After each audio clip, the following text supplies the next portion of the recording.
Hello everyone, and welcome back to our channel. Today, we are diving into yet another shocking corruption scandal rocking the African National Congress, a story that raises serious questions about political integrity, abuse of power, and the price of doing business in South Africa's municipalities. A Free State businessman, Robert Madie, has come forward with explosive allegations that shine a spotlight on the murky dealings behind municipal tenders. According to Madie, two high-ranking ANC officials, Duma Mthombeni and Jonas Kotsi, demanded a R3 million bribe to secure a lucrative R58 million water infrastructure tender. This tender was awarded by a local municipality in the Beer-Mthombeni district, an area already plagued by allegations of widespread corruption and political manipulation. Now, who are the individuals at the heart of this controversy? Duma Mthombeni is not just a businessman, he is also the husband of Ngwathe Mayor Victoria de Beer-Mthombeni, raising serious red flags about potential conflicts of interest. Then we have Jonas Kotsi, the ANC Chief Whip in the Mafube municipality, a powerful position that gives him considerable influence over municipal decisions.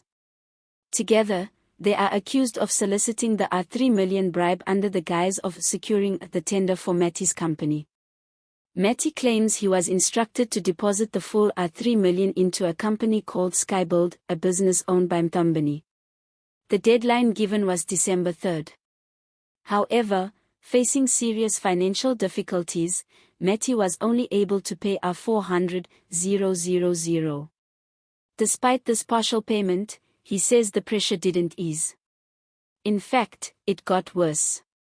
He alleges that both Kotsi and another figure, identified only as Ndozo, continued to harass him, threatening to cancel his contract unless he paid the remaining balance. And here's where it gets even more troubling. Madie claims that the R400,000 he did pay was not used for any legitimate business purpose but was instead misappropriated for personal gain. This, according to him, was not just a case of corruption but of outright extortion and political coercion. On March 5, in a desperate bid for intervention, Madie wrote a detailed letter to Mafube Mayor Duma Mthombeni.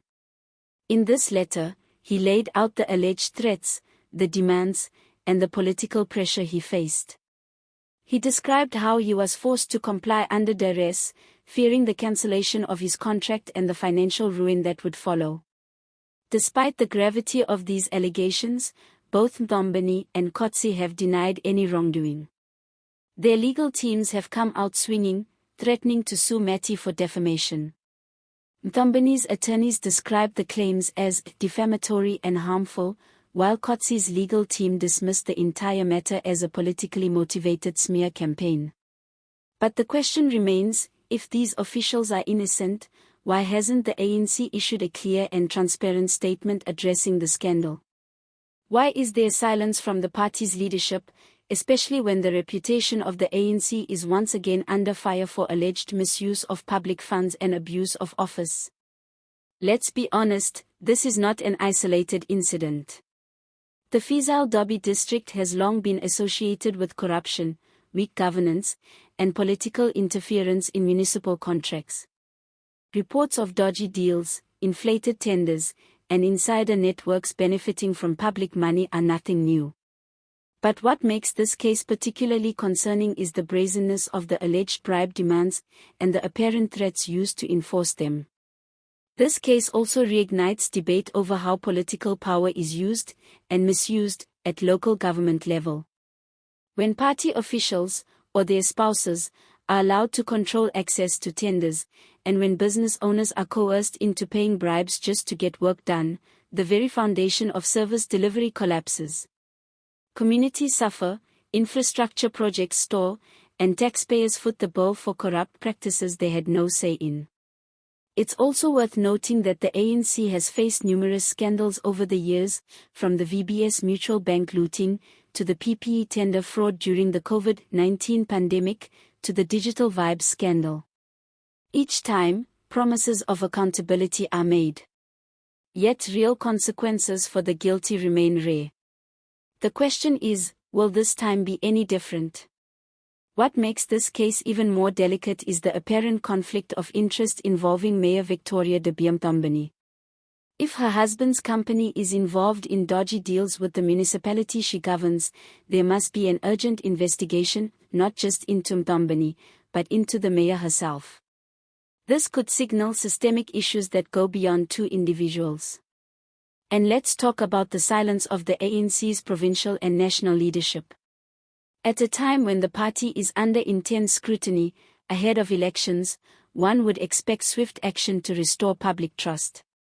Instead, we see silence, deflection, and threats of legal action. It paints a disturbing picture of a party more concerned with protecting its own than cleaning up its ranks. Robert Madie's courage to come forward should not be overlooked. Whistleblowers in South Africa often face threats, intimidation, or worse. In a country still grappling with the legacy of state capture and ongoing corruption, voices like his are crucial for holding power to account. But let's not forget what's really at stake here: water. This isn't just about money. It's about basic service delivery. It's about communities in desperate need of clean water, sanitation, and infrastructure. When tenders for such vital projects are hijacked by corrupt officials, it's the people who suffer. South Africa cannot afford to normalize this. Every time a corrupt deal goes unchecked, it chips away at our democracy. It deepens inequality and fuels the anger that so many South Africans feel toward their government. So the big questions remain: will law enforcement investigate this thoroughly? Will the ANC finally take a firm stand against internal corruption? Or will this just be another case swept under the rug, with no real accountability? We'll be watching this story closely and keeping you updated as more information comes in.